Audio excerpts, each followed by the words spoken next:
Okay,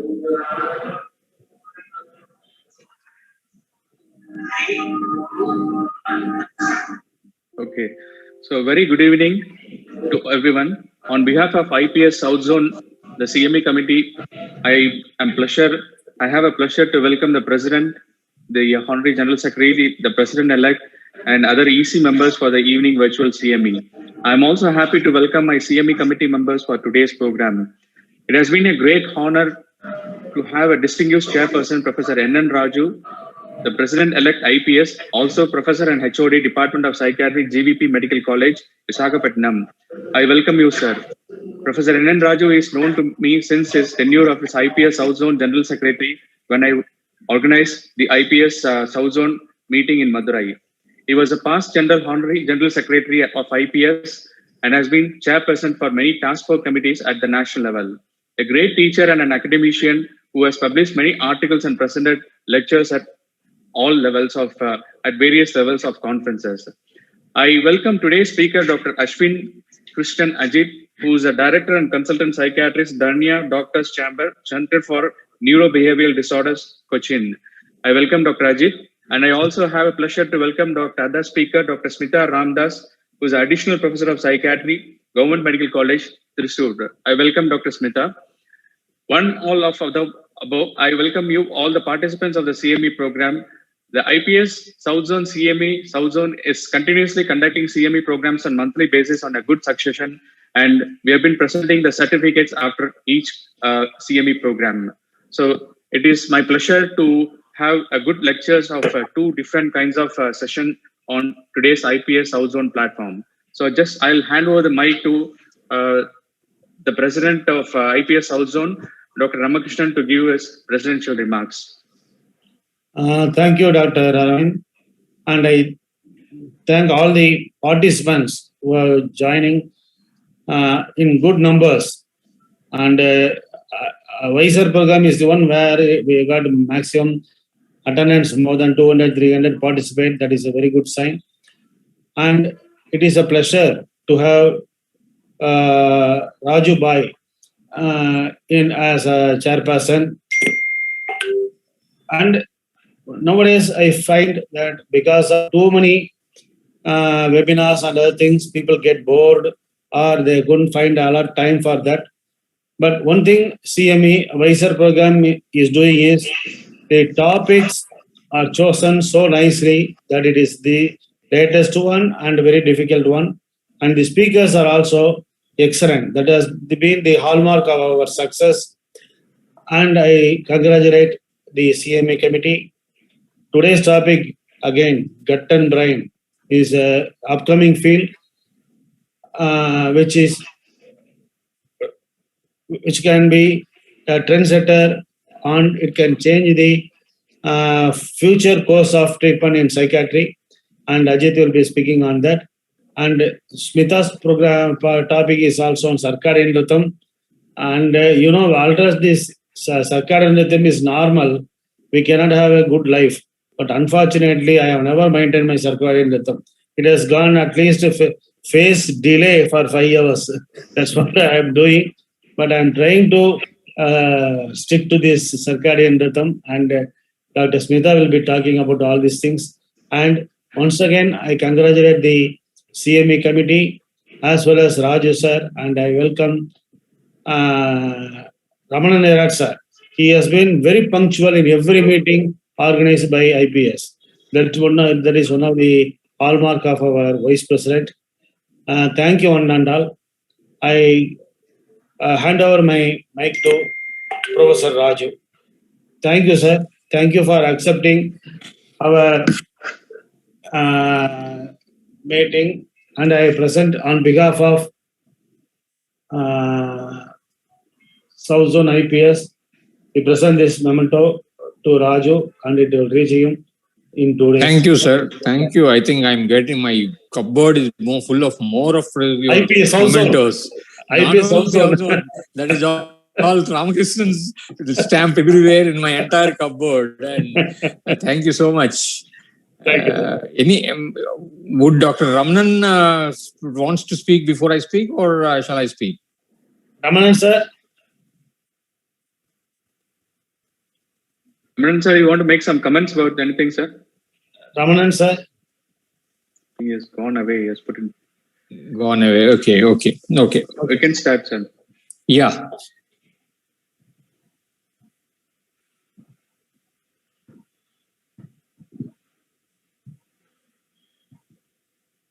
So unmute, sir. Unmute.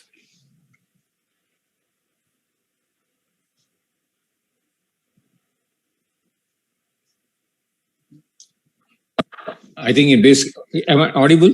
Yes, sir. Yes, sir. Yes, sir. Yeah, in fact, it is basically the unmuting was done by the controller's office. Anyway, thank you so much for inviting me to this very series of CMEs that is being conducted. I think after, as I was telling off curve, after Dr. Ramakrishnan took over as president of South Zone, I think its presence is felt more and more. Its voice is heard more and more. Its present, I think it is very good turn of events, which I have been repeatedly dreaming about, is that zone somehow is being relegated to some second place, something like which we don't want to. I think every zone should be the bridge between the local branches or state branches and to the national level. Hopefully, I think with the type of work Dr. Ramakrishnan and his team is doing in South Zone, I think that should be one way of making their presence felt. Coming back, once again, I thank the executive committee of South Zone under the able guidance of Dr. Ramakrishnan and the CME committee under the chairmanship of Dr. Arvind. It's indeed doing an excellent job, and it is my pleasant duty and also privilege to chair today's session. And I'm happy to know that very dynamic people like Dr. Lokeshwar Reddy, Dr. Dayal, Dr. Sai Krishna, Dr. Rajesh Raman, all my good friends are part of the CME committee. And the very fact that a lot of nice, very innovative topics and brilliant speakers are picked up for delivering the lectures. So I'm sure a lot of people should be following these CME programs. Coming back I will not take much time today because already we started late, but let me finish off my responsibilities and job as chairperson of today's CME. I'm really happy that two important areas have been chosen. Two areas which we are not very comfortable with, to be very frank. In spite of being, as Dr. Dr. Arvind has introduced me like a great academician, great professor, so on and so forth. But still, I find myself to be a novice about these two topics, two very, very difficult topics for me. One is mind and gut connection, and another is Dr. Smita would be speaking on sleep and circadian rhythms. This topic of mind your gut by Dr. Ashwin Krishnajit. Unfortunately, I don't remember him meeting, but even though Smita is quite often I met her, probably I might be lucky to meet him in future, or I don't remember whether I met him before. But anyway, thank you, Dr. Ashwin, for being with us. And it would be a great time for us to listen to you about mind and gut and their connection. We all know that a lot of discussion has been going on about this topic, especially the microbiomes and their role, and also the other microbes, like even yeast, the colonization of Candida species. They are being connected to autistic disorders. The HPE axis and its dysregulation again related to it. And we know that I think of late probiotics have become a very important area of discussion and also importance. A lot of people have been discussing about. Most, as I said, it's a bidirectional link between brain, gut, and a microbiome. So hopefully today, a lot of issues will come, especially the advent of immunological interest. Thanks to COVID, most of us are more comfortable in reading about immunology. Earlier, immunology was something entirely Greek and Latin for psychiatrists. But as I said, virus and COVID has given us some knowledge about immune systems and all. Probably the mind-gut connection too have some role to play. Apart from a lot of hormones, the HPA axis involved, so a lot of hormonal dysregulations, immunodysregulations, the links between, as I said, the brain and gut will be an important area to learn. And I'm sure today Dr. Ajit would enlighten us. As I said, I'm a novice, and hopefully other younger colleagues are better equipped than the old hat like me. So probably I will learn a lot of things today from him. Other is more, I think, less, I think I would say more familiar. It is a less cumbersome for me. Circadian rhythm and sleep, though it is more difficult, more complex to understand, but that's absolutely an important area of discussion for psychiatrists, especially because there is no psychiatric disorder which doesn't disturb sleep. So that, I see this in another way.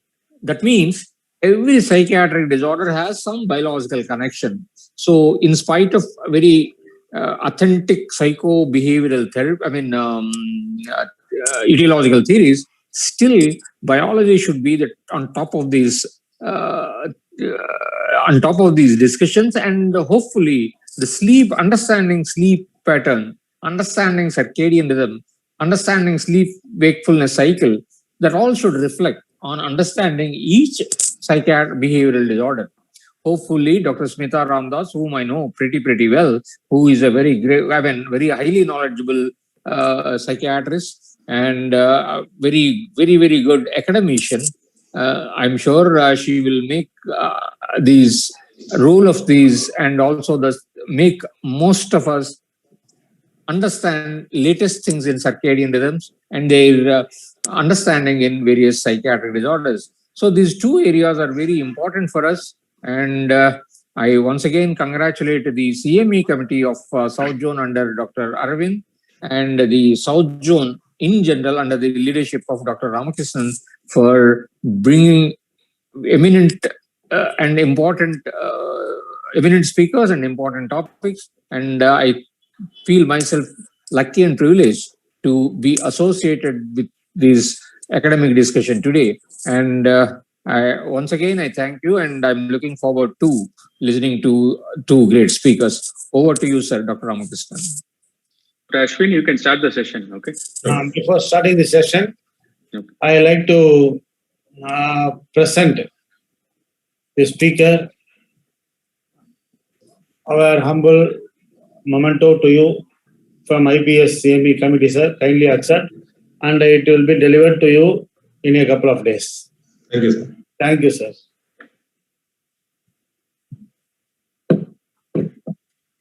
Yes, sir, you can go.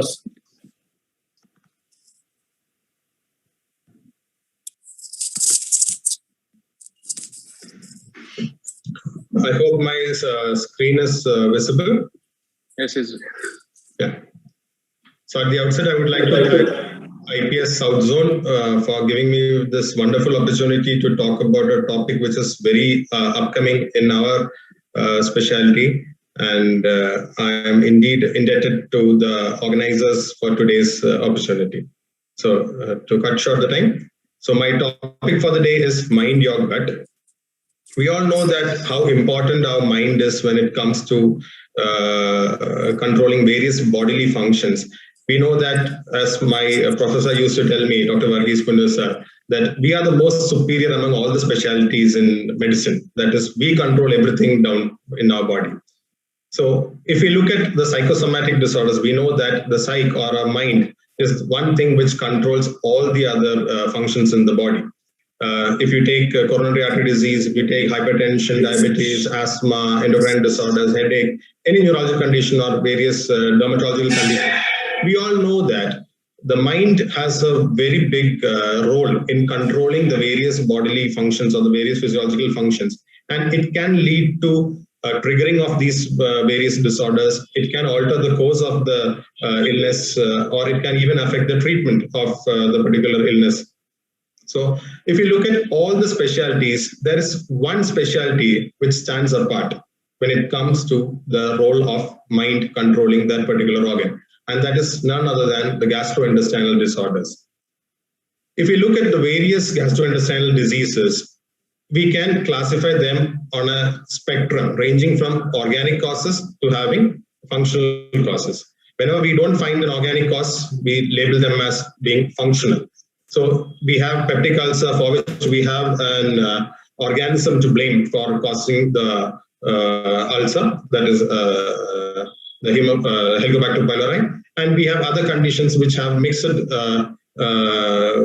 causation, like alcoholic liver disease, which is partly because of substance abuse and because of other bodily derangements happening because of other genetic predispositions. But when it comes to IBS and anorexia nervosa, the cause becomes more obscure, and we label them as having functional gastrointestinal disorders. So with this came the entity of functional gastrointestinal disorders. According to the Rome definition, functional gastrointestinal disorders comprise a variable combination of chronic or recurrent gastrointestinal symptoms not explained by structural biochemical abnormalities. And it represents a spectrum of conditions which may affect any part of the gastrointestinal tract, in which there appears to be dysregulation of the visceral function and afferent sensation, and a strong association with the emotional factors and stress. If we look at the types of functional gastrointestinal disorders, there is a variety of gastrointestinal disorders. For example, if we look at the esophageal disorders, there is functional chest pain, functional heartburn. If we look at the gastrointestinal disorders, we have functional dyspepsia, excessive gastric belching, rumination syndrome, etc. And most commonly encountered in our clinical practice is the bowel disorders, mainly irritable bowel syndrome, and even functional constipation and functional diarrhea. And there are various other functional gastrointestinal disorders like narcotic bowel syndrome, functional gallbladder syndrome, which we often do not encounter in our daily clinical practice. And even functional gastrointestinal disorders are even seen in children and adolescents, which sometimes get referred to our clinical OPD when the particular physicians or specialists are not able to identify a particular cause. And when they feel that there is a significant emotional trigger or a significant emotional factor which leads to the worsening of the course of the clinical presentation with which they present to their OPDs. So it is a very well-known fact that the gut can upset the brain just as the brain can upset the gut.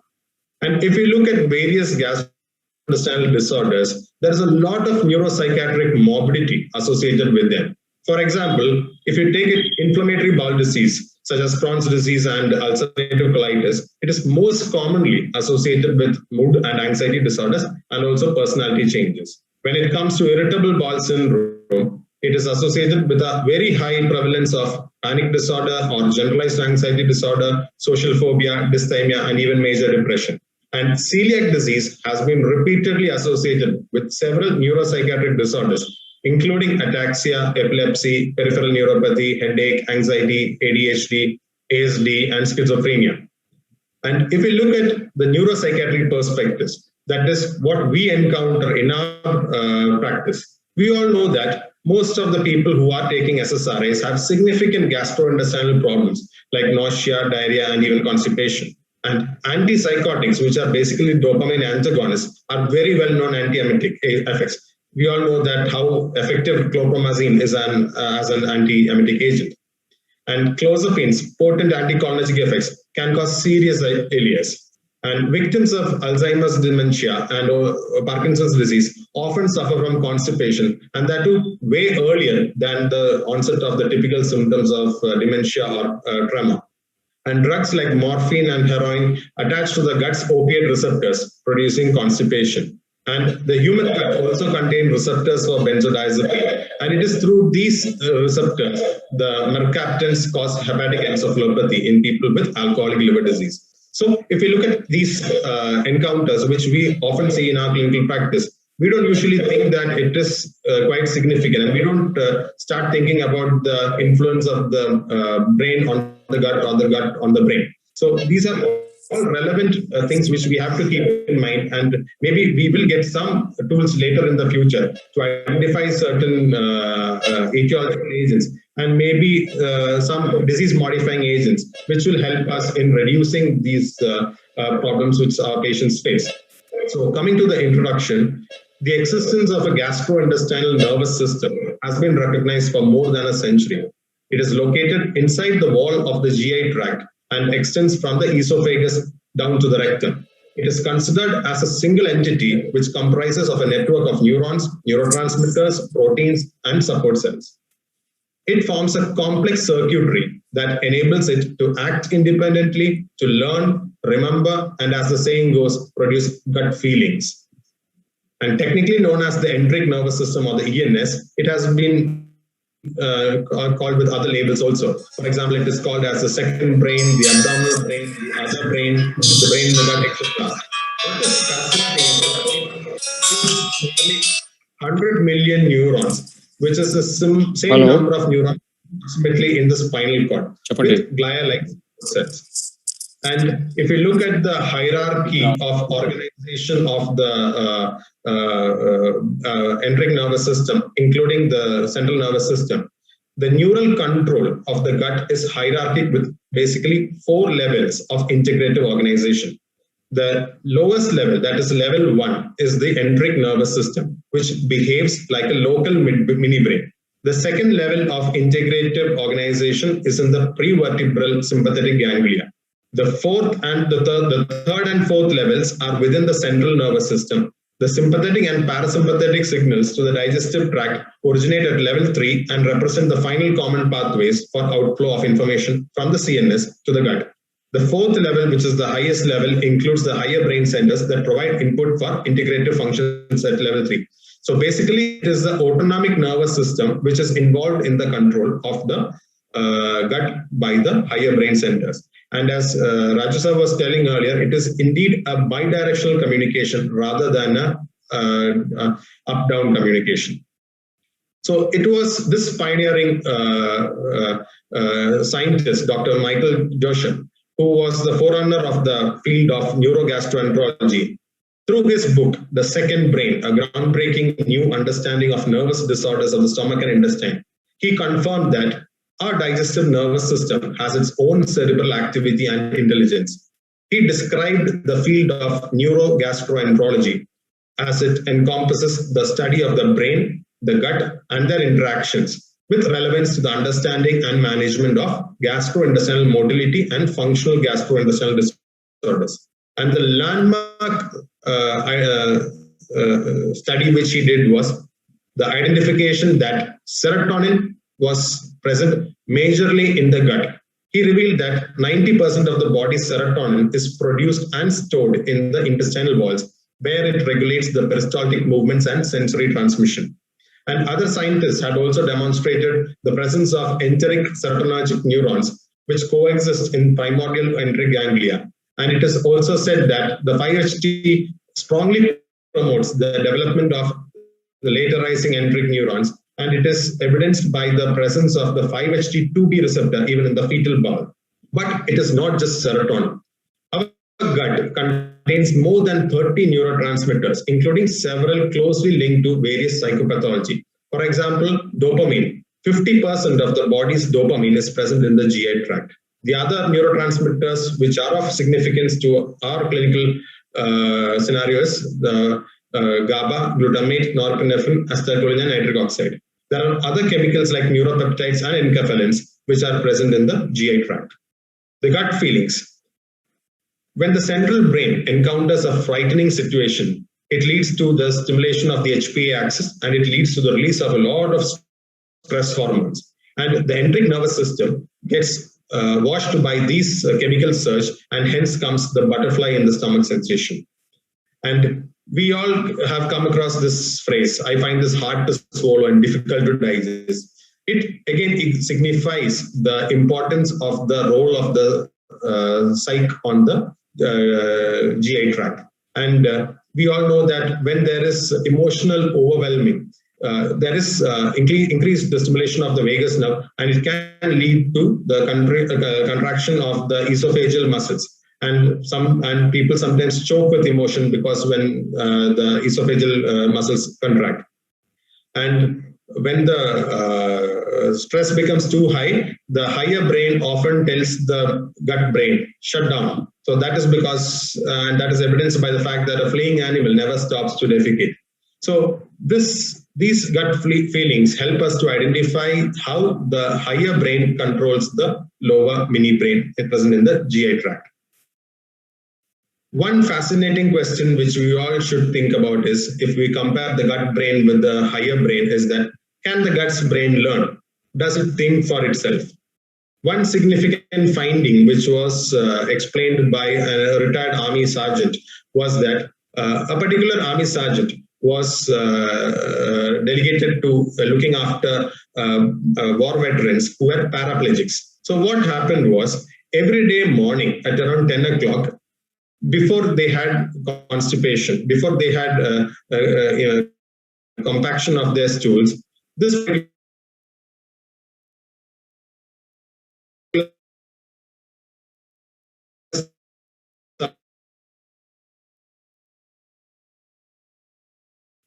not audible, sir. Kindly repeat it. Adjust your audio and repeat it. Can you hear me, sir? Normally, we are able to hear. Hello. Yes. Yeah, yes. you're audible. You can go ahead. Ashwin, you can go ahead. Yeah. So our particular army is dedicated to his paraplegic patients at the time of before compaction used to occur. And every day morning, 10 o'clock, they used to have bowel movement. But after some time, this particular army sergeant was rotated off the ward and a new sergeant came in instead of him. But what he did was, he decided that he will not give enema like the previous doctor used to give. But to his amusement, he saw that before even giving enema, at 10 o'clock, every patient had passed stool. So did that old army sergeant train the bowels of these paraplegic patients? This is something to ponder upon. And we even have a biopsychosocial model for functional bowel disorders now, just like the biopsychosocial model for our various psychological and psychiatric disorders. According to the biopsychosocial, we all know that there are certain biological or genetic predispositions which make us more prone to develop a particular psychological or psychiatric issue, and various psychological factors like comorbid psychiatric conditions, the abnormalities in the vigilance, attentional bias, abnormalities in the structural brain problems, functional network connectivity issues. These all factors can ultimately, through the autonomic nervous system and through the HPA axis, can control the gut physiology, mainly the gut permeability, the sensation, the motility, etc. And all these can indirectly also control various psychological issues. And ultimately, we can describe the origin of functional bowel disorders by the interconnected interplay between the genetic factors, the brain, and the gut physiology, which leads to the various functional bowel disorders or functional gastrointestinal disorders, as I mentioned earlier. So this was about the enteric nervous system in detail. And what is the other evolutionary event which makes mammals special? We all know that microbial colonization of mammals is an evolution-driven process that modulates the host physiology, many of which are associated with immunity and nutrient intake. And this is one diagram which is a very fascinating diagram, which shows the presence of different types of microbial organisms present in the GI tract. Our enteric nervous system maintains very close links with and is also influenced by the microbiome. It is known that 95% of the human microbiota is present in the GI tract and the remaining in other parts of the body. In the GI tract, it plays major roles in nutrition, digestion, neurotrophism, inflammation, growth, and immunity. And the numbers of these microbiota is astonishing. It is said that there is approximately 1,000 species of bacteria, and out of them, 99% is comprised of the anaerobic bacteria, with fungi, protozoa, archaebacteria, and other microorganisms making up the remainder. And it is said that there is nearly 100 trillion total bacterial organisms, which outnumbers the cells of the body by 100-fold. And these microbiome contributes nearly 4 million bacterial genes compared to the minimal 26,600 genes present in the human genome. And this density is as high as 1 trillion bacteria in a cubic milliliter, which is higher than any known microbial system.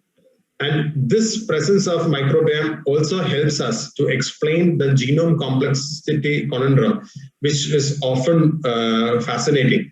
For example, if we look at the number of the genes contributed by the microbiome and also the number of genes present in the human body, there is 26,600 protein encoding transcripts in Homo sapiens as identified by the Human Genome Project. And we know that how complex phenotypic expression our human body is, with just 26,600 protein encoding transcripts. But if you look at the number of functional genes in rice genome or Rhiza sativa, it is around 46,000. It is almost 20,000 more than the genes which we humans have.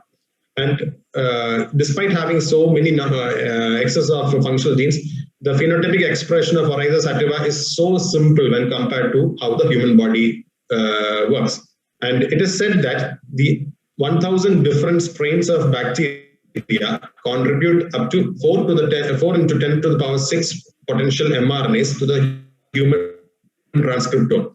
So if we add the human host plus the microbiome genetic material, it helps us to identify that there is around 4 million mRNA transcripts, which can explain the genetic complexity or genome complexity conundrum, which we can portray as the reason why we humans have a very complex phenotypic expression.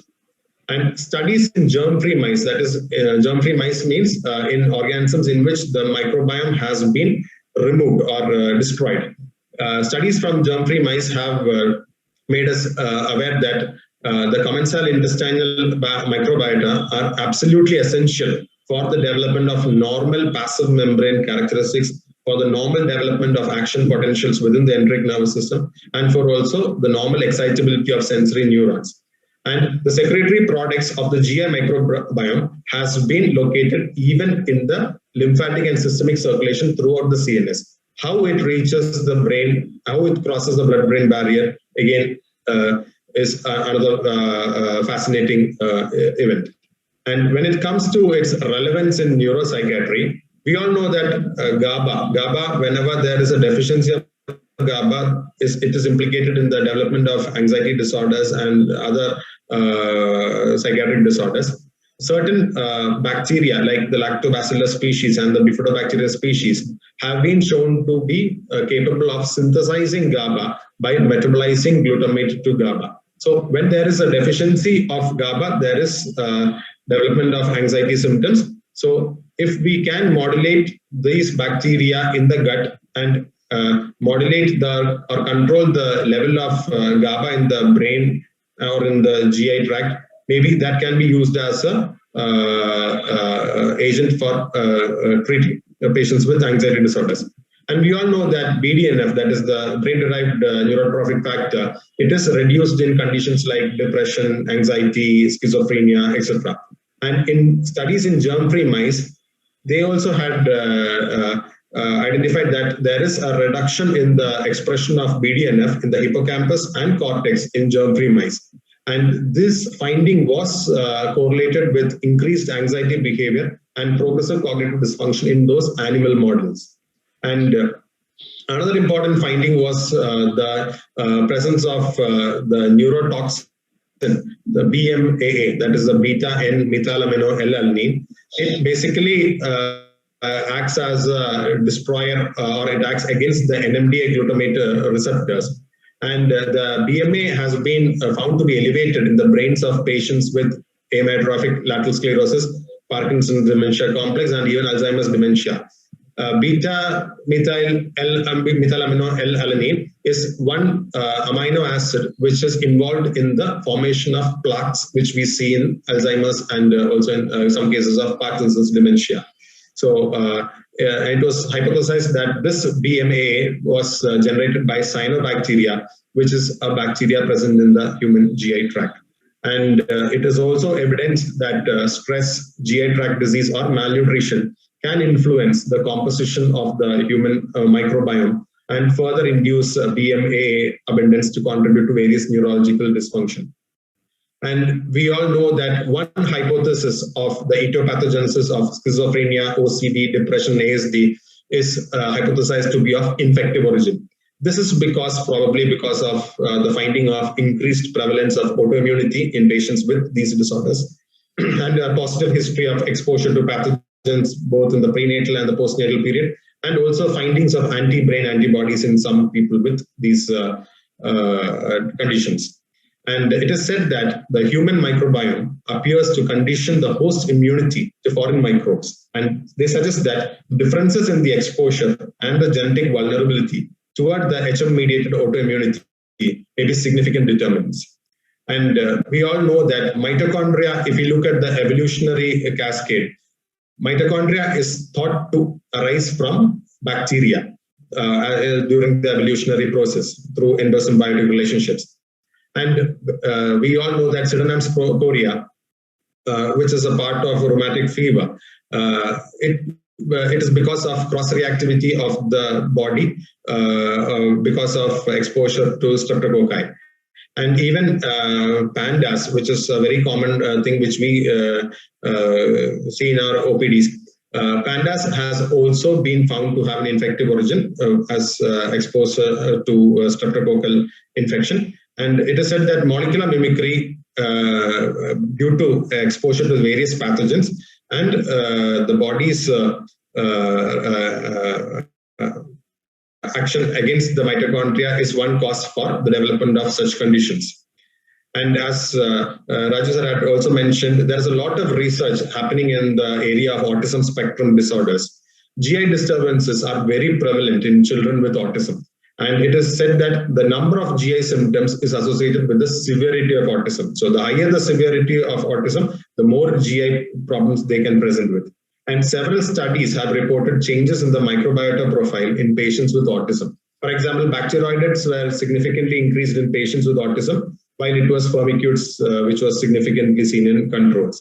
And it was also speculated by some studies that secretion of the bacterial neurotoxins produced by Clostridia may affect the behavior and stress in autistic subjects. And this was supported by the evidence that short-term treatment with antibiotics was reported to improve the behavioral symptoms in these patients with autism spectrum disorder. And probiotics and novel therapies targeted at gut dysbiosis show promise for the treatment of some aspects of autism spectrum disorder. So are we looking at certain microbial-based therapeutic strategies? Here comes the role of probiotics, which are very much in vogue. We have commercial probiotics available now. And the first studies on probiotics was done by the Russian biologist Ilya Mechnikov in 1907.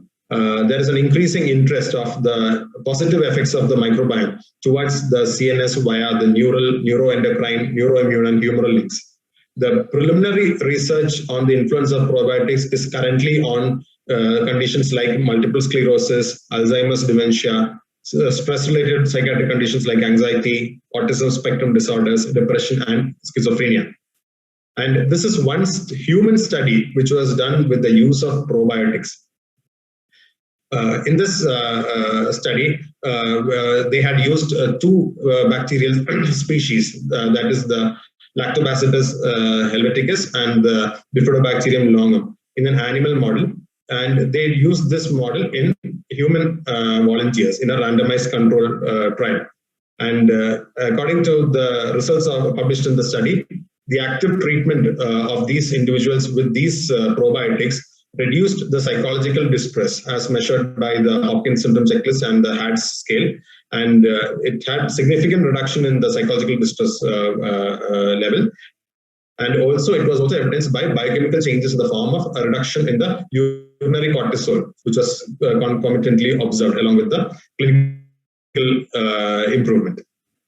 So, are we talking about a field which is related to psychiatry, neurology, gastroenterology? So here comes the area of psychoneurogastroenterology.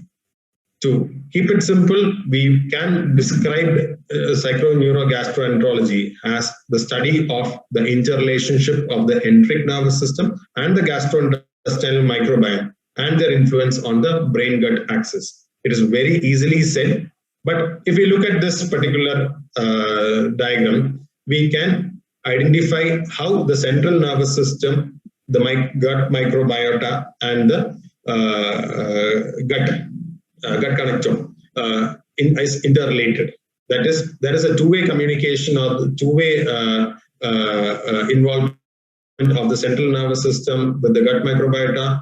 There's a two-way communication between or a bidirectional communication between the gut microbiome and the mucosa, and there is a two-way communication between the central nervous system and the gut microbiome. So there is a lot of molecules, mainly the micro-derived neuroactive molecules or the gut-derived molecules or the brain's modulation through the autonomic nervous system, mainly through the vagus nerve, which is all interconnected. And a lot of research has to be done to actually pinpoint how exactly the central nervous system modulates the gut, or how exactly the gut modulates the central nervous system. Are there any more other entities which are involved in this, which we don't know as of date? So psychoneurogastroenterology is a field which encompasses the bidirectional or the multi-directional relationship between the central nervous system, the gut microbiome, and the GI tract. So with all this in mind, the presence of the enteric nervous system, the GI microbiome, and the field of psychoneurogastroenterology, if we think about certain speculative challenges by which we can exploit these understandings which we have till date, there are a lot of speculations which we can make. For example, can an intestinal biopsy reveal neurotransmitter pathology in schizophrenia? So we all know that it is impossible today to take a biopsy from the brain to diagnose a person with schizophrenia. So if we can, as I said earlier, 50% of the body's dopamine is present in the GI tract. So can we take a biopsy of the GI tract to identify the level of dopamine? And can we predict the development of schizophrenia later in life? And can an early dopamine deficiency predict Parkinson's disease, enabling early intervention? Can we use dopamine agonists through the GI tract maybe much earlier than the development of clinical symptoms of Parkinson's? Can the beta amyloid deposits be detected in the abdominal neurons years before the onset of symptoms to allow early intervention? And can the enteric nervous system become a therapeutic pathway by targeting the various neurotransmitters or by engaging the enormous human microbiome to manipulate its beneficial properties? And finally, can foods or probiotic supplements be prescribed as microbiomal adjuncts to improve the mood and anxiety spectrum along with our psychotropic agents? So there are a lot of speculations which we can make to identify whether we can use the information about psychoneurogastroenterology in the treatment of various psychiatric conditions. So to conclude, the field of psychoneurogastroenterology is in its infancy, but its growth and relevance will be momentous for neuropsychiatry. A major intellectual peristalsis is underway. My major inspiration to work on the brain-gut axis was after reading an editorial by Dr. Henry Nasrallah. I was very fascinated with this. Is one article which I read about 8 years back. And this is one article which fascinated me the most. And I've done a lot of research on this topic. And people who are interested can go through this publication, which came out recently by the Indian Psychiatric Society, that is the Advancing Frontiers of Psychiatric Therapeutics. I was humbled to be a contributor to this article. And I have written an article titled Psychobiotic Therapy.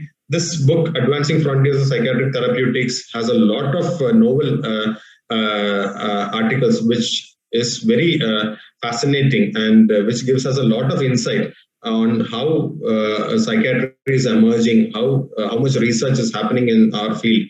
And I always feel that other specialists should also come to know about such research is happening in psychiatry. For them, we are still non-medical doctors, which I beg to disagree.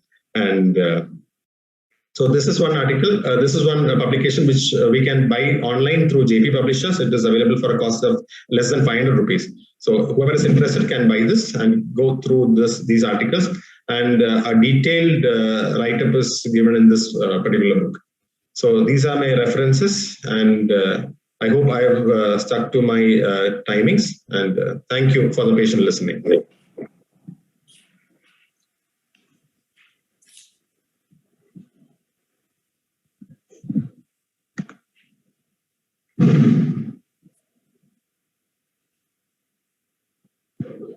So Raju sir. Raju sir.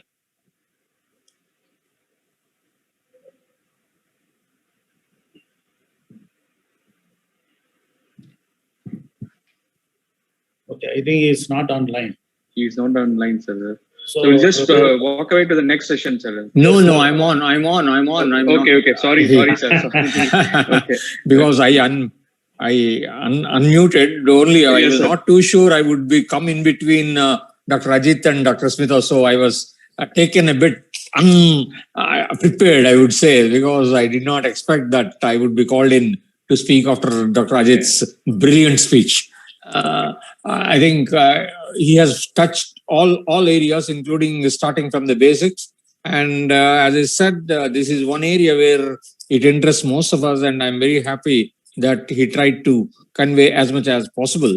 So once again, I thank Dr. Ajit for his extempore, brilliant and very nice explanation of this bidirectional link between brain and I'm not very sure should call it mind, but I think brain and gut. So so obviously it is more a biological explanation, more of as I said before, the microbiome explanation is more for depressions and anxieties, and the other things for autistic spectrum disorders. And finally, as I said, the HPA axis, he explained everything in detail. I thank you once again, and I do not want to stand between you and Dr. Smita. I think equally interesting topic she would be speaking on circadian rhythms and their importance in psychiatry.